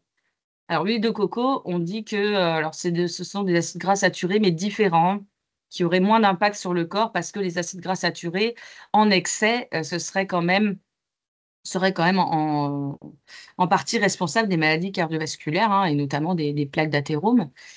Donc, moi, je ne recommande pas forcément de cuisiner à l'huile de coco, puisque on a vraiment, en tout cas, même s'ils n'ont pas d'impact négatif, ces acides gras saturés, parce que c'est des petits acides gras saturés dans l'huile de coco. En tous les cas, l'huile d'olive a vraiment un rôle vraiment essentiel dans la prévention des maladies cardiovasculaires et dans l'apport en oméga 9, ce que ne fait pas l'huile de coco. Donc, pourquoi pas aussi, je dirais, si ça peut apporter au niveau gustatif, hein, quelque chose, mais d'être dans le quotidien avec l'huile de coco, je ne recommande pas forcément, même si ce n'est pas mauvais, mais c'est qu'on peut avoir mieux. Alors, je regarde les questions. Alors, avec du poisson, des œufs, des protéines végétales, des légumes secs, du tofu. OK. Hop, très bien. Bon, je vois aussi, j'avais une question. L'huile de tournesol à froid ou cuisson? L'huile de tournesol tient la cuisson. Il n'y a pas de souci. Mais comme je vous ai dit, moi, l'huile de tournesol, je l'utilise très peu. Des fois, voilà, si je veux faire une mayonnaise vraiment avec un goût neutre, je peux utiliser l'huile de tournesol. Sinon, ou alors, si on veut faire un gâteau où on a besoin d'une huile neutre, en pâtisserie, où on a besoin d'utiliser de l'huile et non du beurre, bah voilà, pourquoi pas l'huile de tournesol qui va avoir un goût neutre et qui supporte la chaleur. Alors, en effet, donc il aurait pu mettre du poisson. Pourquoi pas du poisson gras, hein, ouvrir une conserve de maquereaux ou de sardines, parce que c'est un bon moyen d'apporter des poissons gras via comment dire hop, via comment dire les conserves, hein, ça peut être un bon moyen. Les poissons en conserve, hein, très bonne alternative. Ou aller vers évidemment des protéines végétales. Les œufs aussi, hein, bien entendu. Les œufs, on n'a pas de recommandation. C'est terminé, les 2 œufs maximum par semaine. Ça ne fait pas du tout augmenter le cholestérol. C'est une grosse idée reçue. Là où je voulais en venir, c'est plutôt sur l'apport de légumes secs et de protéines végétales. Alors, on a aussi le tofu, hein, qui est une protéine végétale à base de soja. Mais on peut aussi apporter des légumes secs via voilà, des lentilles, des pois cassés, des pois chiches, des haricots blancs, rouges, etc. Le quinoa également, qui peut faire, c'est une pseudo-légumineuse, on va dire. Pareil pour le sarrasin, mais qui peuvent apporter des très bonnes sources de protéines. Donc, les légumes secs, c'est un groupe d'aliments où vraiment il est recommandé d'augmenter sa consommation et donc d'aller vers 2 fois par semaine une consommation de légumes secs qui peuvent accompagner comme un plat traditionnel français, entre guillemets, comme le cassoulet, voilà, le gigot d'agneau flageolet, etc., le saucisse lentille, ou vraiment venir faire office, hein, d'éléments protéinés de l'assiette. Et là, ainsi, de basculer sur un plat végétarien avec donc la légumineuse qui va vraiment apporter des protéines. Et on peut tout à fait couvrir ses besoins en protéines avec des légumes secs. Pareil, si on n'en consomme jamais, 2 fois l'année quand on mange un cassoulet, eh bien, on ne passe pas du jour au lendemain à 2 fois par semaine parce que ça peut être aussi sensibilisant pour les intestins. Il faut voir aussi notre sensibilité digestive avec ces aliments-là. Donc, on y va tranquillement, peut-être 1 fois par mois, pour aussi trouver des recettes sympas. Et puis après, petit à petit, eh bien, on vient augmenter sa consommation. pareil, on privilégie plutôt les légumes secs bio, puisque là, pareil, on a comment dire, eh bien, la graine, la légumineuse dans son entièreté, et donc qui a reçu les traitements de façon directe également. Marine, je me permets une petite interruption. Oui, oui. Alors, vous êtes figé depuis 5 minutes. On vous entend bien, mais votre image est figée, donc peut-être qu'il faudrait couper votre Ah caméra et mince, la réactiver.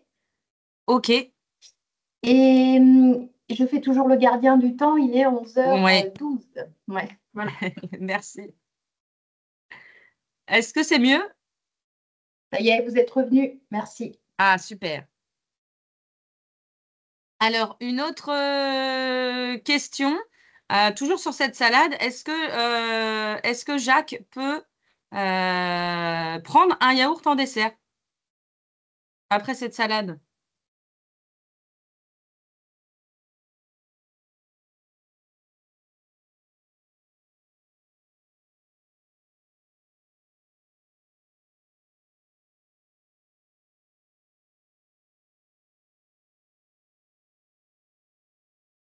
Alors, je vois, non, non, ok.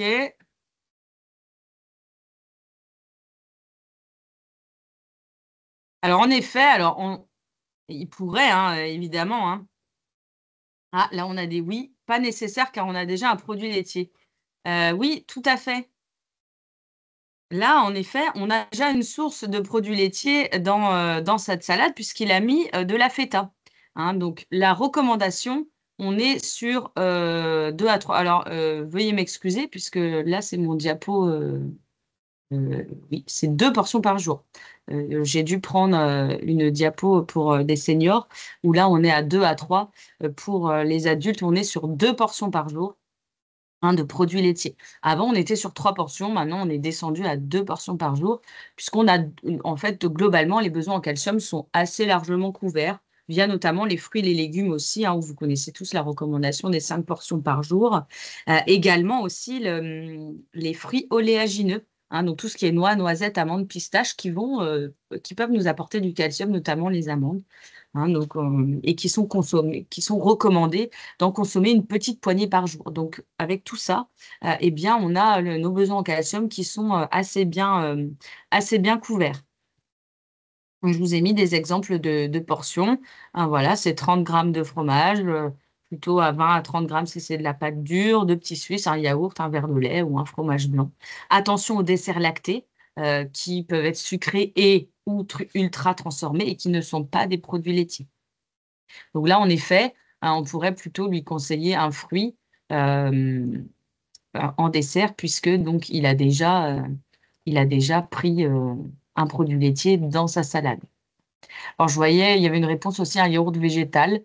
Pourquoi pas? Pourquoi pas? Après, voilà, les yaourts végétaux, les yaourts végétaux plutôt, il faut regarder aussi la composition. On peut avoir quand même beaucoup d'ultra transformation. Donc, ça peut être des bonnes alternatives, mais voilà, à voir, est-ce qu'il n'y a pas des additifs? Est-ce que la composition est plutôt naturelle au niveau de la liste des ingrédients? Parce que malheureusement, bah, pour avoir la texture, vu qu'on ne peut pas mettre de ferment lactique, hein, évidemment, il faut venir mettre pas mal d'épaississant pour avoir cette texture de yaourt. Alors, hop, là, je vais me remettre en mode présenté.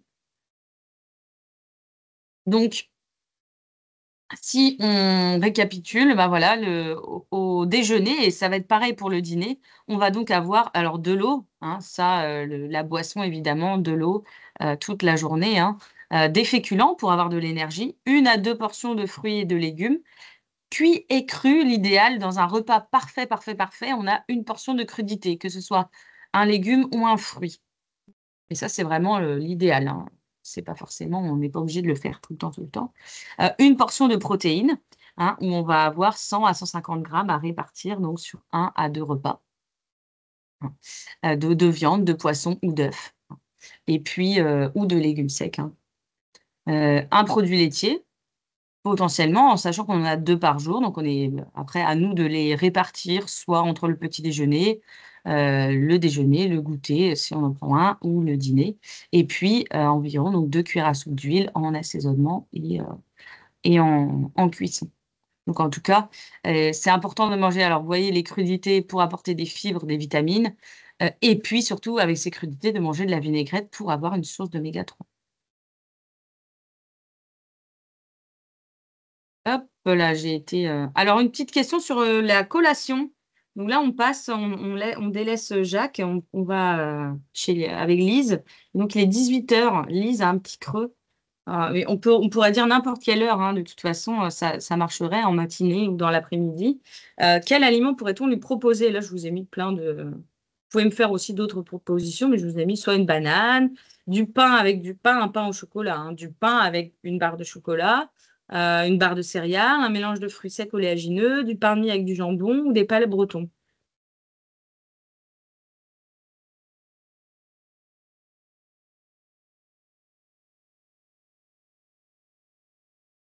Alors, je vois quels sont les légumes secs les mieux tolérés pour l'intestin. Là, malheureusement, j'aurais pas du tout de réponse générique parce que ça va vraiment être individuel. Et un légume sec qui va bien passer chez quelqu'un ne va pas bien passer chez un autre. Donc, franchement, là, il n'y a pas vraiment de réponse à vous donner, malheureusement. Alors, on voit une banane, mélange de fruits secs, OK. La banane, donc OK, banane et fruits secs. Alors, en effet, on peut apporter un fruit, hein, qui peut, voilà, donner juste le petit regain d'énergie, quand on a un creux. Puis la banane, va est quand même plus énergétique qu'un fruit, standard, même si on fait pas de différence. Une portion de fruit, c'est une portion de fruit, peu importe le fruit, que c'est. Mais une banane, ça peut être une bonne alternative. Le mélange de fruits secs oléagineux aussi, tout à fait. Attention aux fruits secs, hein, donc fruits secs, c'est tout ce qui est raisin sec, abricot sec, figues, séchées, dattes, et cetera. Quand vous mangez un abricot sec, c'est comme si vous mangiez un abricot. Il y a moins d'eau, donc c'est plus concentré, mais donc vous mangez rarement 10 abricots, alors qu'on peut manger facilement 10 abricots secs. Et là, quand on mange 10 abricots secs, on peut avoir une quantité de sucre qui est non négligeable. Donc attention aux fruits secs quand même. C'est pour ça que de les mélanger avec des oléagineux, ça permet de réduire aussi la quantité de fruits secs. Alors le pain avec une barre de chocolat, ça peut tout à fait être aussi un encas, hein, une bonne idée de collation, hein. Du pain, voilà, ça reste assez simple, assez, enfin brut, hein, et pas ultra transformé, à contrario, parfois des barres de céréales qui peuvent être quand même assez ultra transformées ou d'autres biscuits sucrés.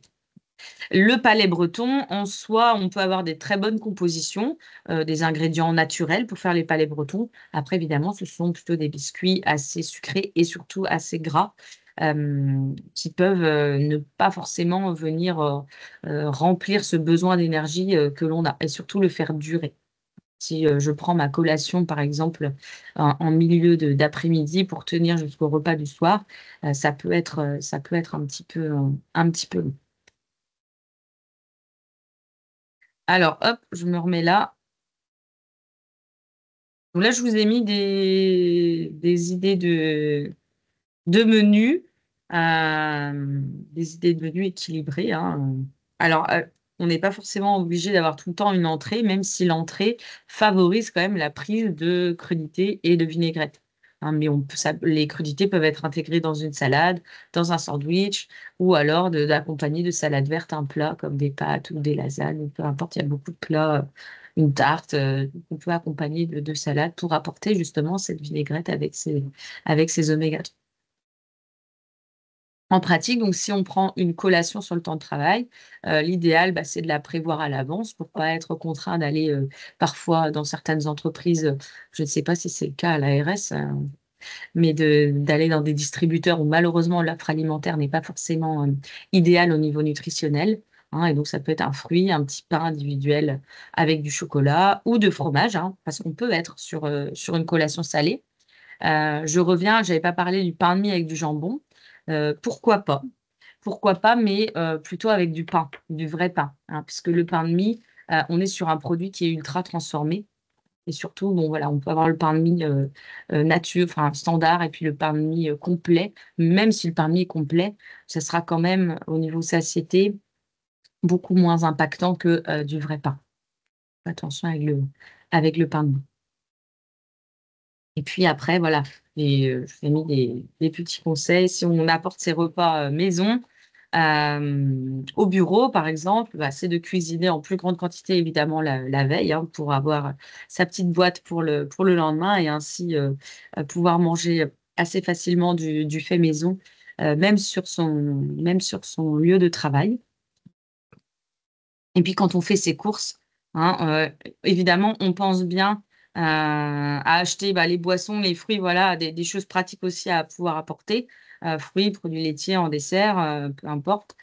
Et puis, quand on regarde, bah, si on achète des fois des plats préparés, bien faire attention à la liste des ingrédients, hein, des plats. Avoir la liste la plus naturelle possible. Posez-vous la question, si moi j'avais fait ce plat maison, qu'est-ce que j'aurais pu mettre dedans? Hein. Et si vous trouvez des ingrédients que vous ne pouvez pas acheter en supermarché, c'est que c'est un plat ultra transformé. On peut regarder aussi le Nutri-Score qui peut nous donner des indications sur la qualité nutritionnelle, donc sur les protéines, le gras, le sucre, le sel, etc., mais qui ne prend pas en compte le degré de transformation. Donc, c'est vraiment 2 informations à regarder, à la fois le Nutri-Score et les ingrédients, la liste des ingrédients. Voilà, là, par exemple, quand on regarde, est-ce qu'un produit ultra transformé? Je regarde la liste des ingrédients. S'il y a plus de 5 ingrédients, premier signe d'alerte. Je vais lire un petit peu et puis si j'ai la présence d'additifs ou d'ingrédients inconnus, parce qu'il y a des ingrédients qui sont des marqueurs d'ultra transformation qui ne sont pas des additifs. Si je vous donne le sirop de glucose fructose, c'est pas du tout un additif, mais c'est un marqueur d'ultra transformation parce que nous, à la maison, on va mettre du sucre. On va pas du tout mettre du sirop de glucose fructose ou de l'amidon transformé de maïs ou du gluten. Le gluten, paf, donc comme ça, en rajouter non, le gluten, on en met quand on utilise de la farine, il y a du gluten dans le blé, mais on va pas mettre du gluten tout seul. On peut pas acheter une bouteille de gluten en supermarché. Là, évidemment, l'exemple que je vous ai mis, la crème dessert au chocolat, on est très ultra transformé. Il y a des lécithines, des arômes, des épaississants. Voilà. Et là, si on fait une crème dessert au chocolat, on peut la faire très facilement avec du lait, de la farine et du chocolat. Et c'est tout. Et on a une super danette maison. Il y avait un petit dernier point par rapport aux questions que j'avais eues en amont. C'est sur le sommeil. Je suis désolée, je vais un tout petit peu vite parce que j'ai déjà trop parlé. Mais voilà, je voulais quand même vous proposer ça parce qu'il y avait eu une question, voilà, que faut-il manger le soir pour un bon sommeil? Donc là, je vous ai mis 3 exemples de repas. Donc, premier repas, des pâtes aux champignons avec du parmesan et une orange. 2 émincés de dinde à la basquaise, riz, yaourt, pommes. Et 3 brandades, salade verte, semoule au lait, compote. Alors, à votre avis, quel est le repas le plus adapté?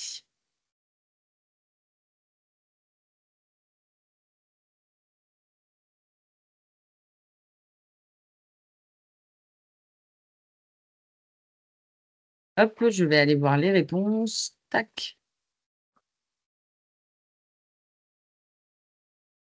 Alors, on a 3, 2 ou 3, 2, 2, 3, 2, brandade. Alors, brandade, un point d'interrogation. Une brandade, c'est de la purée de pommes de terre avec de la morue et puis montée à l'huile.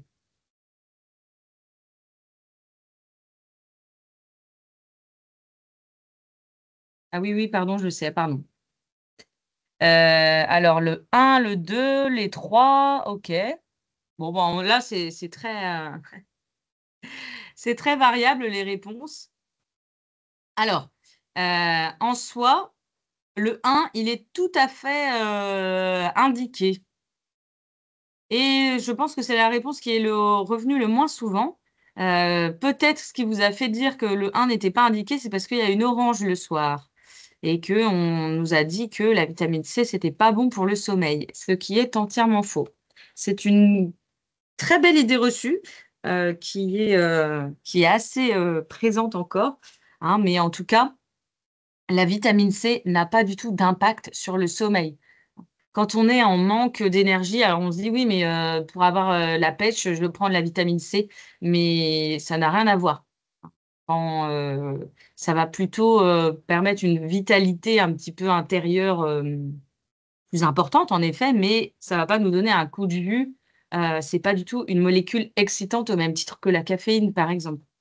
Il n'y a aucun impact excitant de la vitamine C. Là, ça, les études scientifiques le montrent bien. Donc, on peut manger de la vitamine C, une orange, un kiwi, peu importe le soir. Après, les pâtes aux champignons, voilà, c'est primordial d'avoir une source de féculents, des légumes. Là, on a du fromage et on peut tout à fait avoir du fromage le soir aussi. Hein, souvent, on dit oui, est-ce qu'on peut manger du fromage le soir? On peut manger du fromage le soir, si tant est qu'on respecte la portion que l'on a vue tout à l'heure, voilà, 20 à 30 grammes, et qu'on ne mange pas un demi-camembert. Auquel cas, là, on aurait un autre souci qui viendrait entacher le sommeil, c'est plutôt un apport trop important en matière grasse.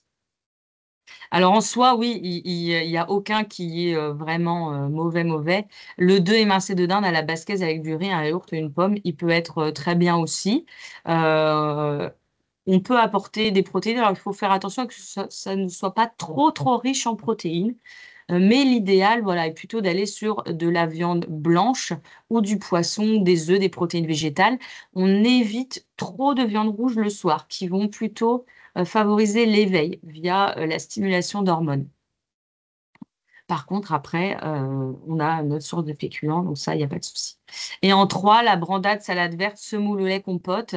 Là, ça peut être un peu riche. Bon, on est léger aussi, hein, mais voilà, on a la semoule au lait qui vient compléter la brandade. Donc là, on a féculent. C'est important d'avoir une source de féculents le soir, ça c'est primordial. Mais attention, et la brandade, surtout, alors, les brandades toutes prêtes, par exemple, elles peuvent être assez grasses, hein, et un repas trop riche en graisse le soir, eh bien, c'est ça qui peut venir perturber un petit peu l'endormissement. On dit qu'il faut manger léger le soir, c'est faux. Il faut manger digeste. Ça n'a rien à voir.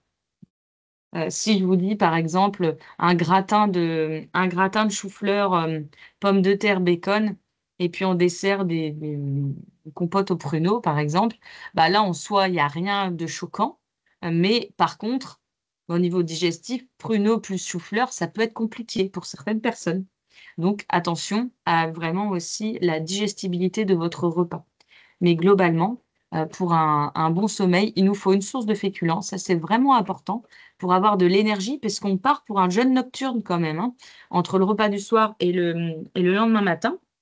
Même si on dort, les organes, ils fonctionnent. Il y a plein de régulations hormonales qui se passent. Le cerveau, c'est là où il a notre plus grande activité cérébrale de la journée, hein, c'est la nuit. Donc, il lui faut de l'énergie, puisque le cerveau, il fonctionne au glucose, hein. Le cerveau fonctionne vraiment donc avec des féculents. Donc, c'est très important de pouvoir le nourrir aussi la nuit. Et puis, on peut avoir des réveils nocturnes aussi parce qu'on a faim. Donc, c'est important d'apporter vraiment une source d'énergie. Des protéines. Alors, les protéines, hop, ah oui, voilà, je passe ici. Voilà, je vous remets ça là, comme ça vous allez bien voir. Des protéines, donc plutôt, comme je vous disais, blanches, ou des légumes secs, hein. Là, je vous ai mis un exemple de repas, un dalle de lentilles, donc là, un plat végétarien, au butternut, du riz aux noix de cajou, un yaourt et une poire, ou des pâtes aux légumes, voilà, pâtes aux légumes et parmesan avec une orange, ou un œuf cocotte, là, ça peut être, voilà, avec une protéine animale, hein, un œuf sur une fondue de poireaux avec des pommes de terre, donc là, j'ai bien les féculents, et puis une salade de fruits. On essaye aussi de ne pas manger trop près du coucher pour que la digestion ait quand même bien commencé. Donc, pas trop gras non plus, pas trop de viande rouge. Et également, là, c'est ce que je vous ai mis aussi dans les menus, on peut aller chercher des sources de magnésium, puisque le magnésium va participer à la fabrication de l'hormone du sommeil, la mélatonine. Donc, on peut, c'est très intéressant d'aller chercher des aliments avec du magnésium, comme des fruits secs, des légumes secs, des fruits oléagineux également, les céréales complètes. le chocolat, les amandes. Donc, le petit carré de chocolat, finalement, vous voyez qu'il peut être tout à fait indiqué le soir. Et favoriser également les oméga 3. Pareil, les oméga 3 vont avoir un rôle pour le sommeil, donc via les huiles de colza, noix lin, cameline, dont on a parlé tout à l'heure, et les poissons gras. Et évidemment, limiter la consommation de boissons excitantes, mais ça, vous le savez déjà. Et je vous ai mis des petits exemples de, comment dire, de teneur en caféine. Hein. Donc, on n'oublie pas que le coca, il y en a dedans aussi, hein, même si c'est à limiter. Mais voilà, la tasse de café, hein, elle apporte énormément de caféine. Comparé, vous voyez qu'il y a même plus de caféine que dans une canette de Red Bull, qui est quand même bien réputée pour être riche en caféine. Hop. Tac. Alors, si je peux conclure, pour avoir donc du plaisir dans l'assiette, je dirais que c'est des messages que j'ai déjà dit, mais manger suffisamment et ne pas supprimer certains groupes d'aliments, être à l'écoute de ses sensations ou tolérances qui ne sont pas celles des autres. Et là, on peut, voilà, il y avait une question sur les produits laitiers. Est-ce qu'il faut en mettre à chaque repas? Donc là, on a vu c'était deux par jour. Après, certains font le choix de ne pas en consommer. Voilà. Moi, je dirais qu'il n'y a pas, j'ai pas d'avis tranché. Certains ne vont pas supporter les produits laitiers, en effet, pour des questions digestives, ils ne digèrent plus le lactose, pour des questions articulaires ou autres ou inflammatoires. Mais ce n'est pas des vérités génériques. Et malheureusement, si quelqu'un se sent mieux, le voisin se sent mieux sans manger de produits laitiers, ça ne veut pas dire que nous aussi. Et donc, c'est pour ça que quand vous faites quelque chose, quand on met quelque chose en place, eh bien, assurez-vous de ressentir les effets, hein, pour vraiment être persuadé que c'est la bonne chose à faire. Évidemment, privilégier la variété et le plaisir alimentaire. Hein, de manger varié et diversifié, ça favorise aussi l'apport en micronutriments. Donc, c'est intéressant. Et puis, évidemment, de privilégier les produits bruts, hein, comme on disait, versus les produits ultra transformés. Les deux circuits courts de saison et si possible bio. Ça, ce sont évidemment les recommandations aussi du PNMS. Et j'ai beaucoup trop parlé, j'en suis navrée. Si vous avez quelques questions. Alors, je me permets, Marine, je ne sais pas Oui. si on aura le temps de prendre des questions étant donné l'heure, je ne sais pas s'il y en a beaucoup. Oui. Je voulais quand même vous donner une information. Donc, comme l'a dit Marine en introduction, donc l'association des filles santé nutrition peut vous proposer une consultation individuelle. Hein. On a passé commande pour une dizaine de consultations. Donc, si vous souhaitez une consultation individuelle avec des problématiques voilà, qui vous sont propres, vous pouvez m'en faire part et je ferai le lien avec des filles santé nutrition. Est-ce qu'on prend quelques questions et puis s'il reste des questions auxquelles on n'a pas le temps de répondre, je vous propose de les récupérer et puis on vous fera une petite réponse ensuite avec le support si vous êtes d'accord pour diffuser le support. Bien sûr.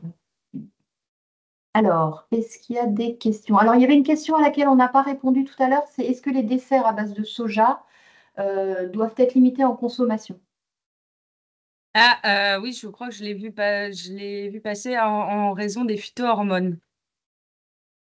Il me semble que c'était ça. Ah oui, voilà. Alors, en soi, c'est pas forcément que les desserts au soja, c'est tous les produits à base de soja. C'est vrai que là, les études, elles sont... Voilà, il y en a qui disent oui, il y en a qui disent non. Je dirais qu'il faut varier et qu'il faut pas... on peut éviter, en effet, surtout pour éviter les perturbations hormonales, de manger du soja matin, midi et soir. Et que même si on est végétarien ou qu'on ne consomme pas de produits laitiers et qu'on bascule sur des alternatives végétales, on peut varier aussi maintenant. Et on a des sources de protéines végétales, comme vous voyez avec les légumes secs, à base d'autres céréales, de quinoa, de sarrasin également, qui sont des très très bonnes sources de protéines végétales. Et pareil avec des desserts végétaux. Voilà, maintenant il y en a qui sont développés à base pareil de boissons végétales, mais en dehors du soja. Donc, on peut, voilà, l'important, c'est vraiment de varier, comme dans une alimentation standard, on va dire, mais vraiment de varier. Et comme ça aussi, on se prévaut de potentielles perturbations hormonales, en effet. Une Alors, question, ouais, oui, sur le jeûne sur intermittent, le ouais, jeûne pardon. intermittent. Oui, ça, c'était j'ai pas fait de diapo dessus, mais oui, c'était une question. Le jeûne intermittent, c'est très à la mode. Euh, Écoutez, moi, j'ai pas forcément un très très bon avis là-dessus. Pourquoi? Parce que voilà, ça revient à la première partie de ce que je vous ai dit en début de webinaire. C'est surtout écouter ses sensations alimentaires. Alors, de faire un jeûne intermittent en sautant le petit déjeuner, par exemple. Si vous ne ressentez pas la faim le matin, en fait, vous faites un jeûne intermittent, mais naturellement. Et c'est ça qui est important. Par contre, d'aller se forcer et de ressentir la faim, là, à un moment donné, moi, quand ma voiture est en réserve, je ne dis pas non, j'ai décidé que je ferai le plein que dans 400 kilomètres, s'il me reste plus que 200 kilomètres d'autonomie. Hein, c'est une grossière comparaison, mais c'est un petit peu voilà, c'est un petit peu ça l'idée. Donc, on peut, si des fois on voit que le petit déjeuner ou autre pose problème, on peut essayer d'autres styles de petit déjeuner. Si on est sur le petit déjeuner continental, on peut essayer un petit déjeuner salé, on peut essayer d'autres formes de petit déjeuner qui vont mieux nous correspondre. Ou si on ne ressent pas la faim, eh bien on ne mange pas, mais parce que c'est notre corps qui nous le demande. Et quand le corps nous envoie des signaux de faim, c'est quand même important de pouvoir lui répondre. Alors, les effets modes comme la spiruline ou le skyr sont-ils vraiment utiles? Alors, la spiruline, oui, voilà, ça va plutôt être sur les protéines. Euh, Pourquoi pas, hein, ça fait pas trop de mal, on va dire. Le skyr, alors sont-ils vraiment utiles? Le skyr, ça coûte assez cher. Par contre, c'est vrai que si vous avez du mal à tenir, par exemple, sur des collations, c'est sûr qu'un skyr, comparé à un yaourt, va être plus protéiné et donc va être plus rassasiant aussi. Ça, il n'y a aucun problème. Par contre, si vous regardez euh, au niveau tarif, après, on peut aimer le skyr par goût. Au niveau tarif, ça coûte assez cher. Et si vous prenez des petits Suisses, on a le même taux de protéines. Donc, et pour une version beaucoup moins onéreuse. Mais en tout cas, après, pareil, dans les skirs, pareil, il y en a avec des compositions naturelles et puis il y en a qui sont ultra transformées. Donc, je vous invite aussi à lire un petit peu les étiquettes. Hop, je bascule un peu dans le chat. On a fait le tour des, Oui, des- je pense des- qu'on des a dernières fait. questions, hein, je pense. Donc, je vous propose qu'on arrête là. Je vous remercie beaucoup, Marine. Comme je vous le disais donc tout à l'heure, on va vous envoyer le support. Et puis, si vous êtes intéressé par une consultation individuelle, faites-moi en part et puis je ferai le lien donc avec l'association. Merci beaucoup de votre participation à tous. Bonne fin de journée, bonne fin de quinzaine de la QVT. Au Bonne revoir. journée, au Merci. revoir. Merci beaucoup. Bonne journée. Au revoir. Merci Au beaucoup. revoir.